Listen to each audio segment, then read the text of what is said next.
एक जमाने की बात है।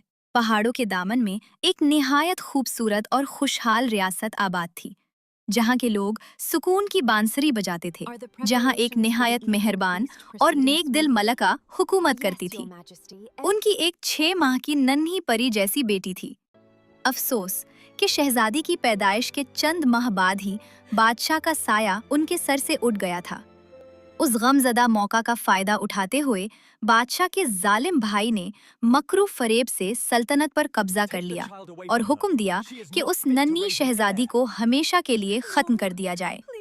उस रात शाही महल के दरो दीवार पर एक अजीब सी घुटन छाई थी। मलका आलिया के कमरे में दर्दनाक सिसकियां गूंज रही थीं। महल की दीवारों पर पड़ने वाले मशअलों के साए किसी खौफनाक ह्यूले की तरह लरज रहे थे, जैसे वो भी आने वाले तूफान से वाकिफ हों। मलका आलिया ने अपनी नौमौलूद बेटी को रेशमी कपड़े में लपेटा हुआ था।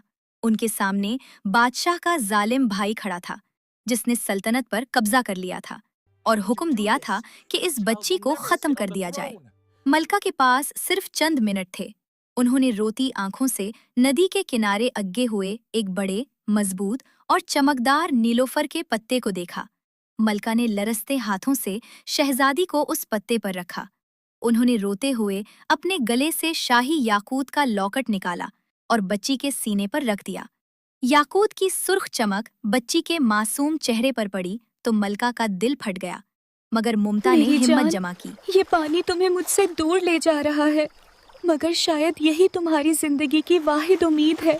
मलका ने सरगोशी की और पत्ते को धीरे से पानी में धकेल दिया। पत्ता लहरों के दोष पर बहता हुआ घने सब्ज़जार जंगल की गहराइयों में खो गया। मलका वहीं घुटनों के बल गिर गईं। उनकी चीख हवाओं में दबकर रह गईं।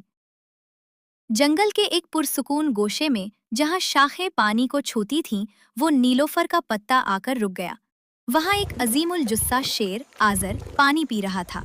आजर उस जंगल का बेताज बादशाह था, जिसकी आंखें सुनहरी थीं और जिसका रोब पूरे सब्ज़जार पर था। उसने पत्ते पर एक छोटी सी हलचल देखी। आजर ने कभी किसी इंसान को नुकसान नहीं पहुंचाया था, मगर वो उनसे दूर रहता था। जब उसने उस मासूम बच्ची को देखा जो अपनी नन्ही उंगलियां उसके बालों की तरफ बढ़ा रही थी, तो आजर के तुंदो-तेज मिजाज में एक अजीब सी नरमी आ गई।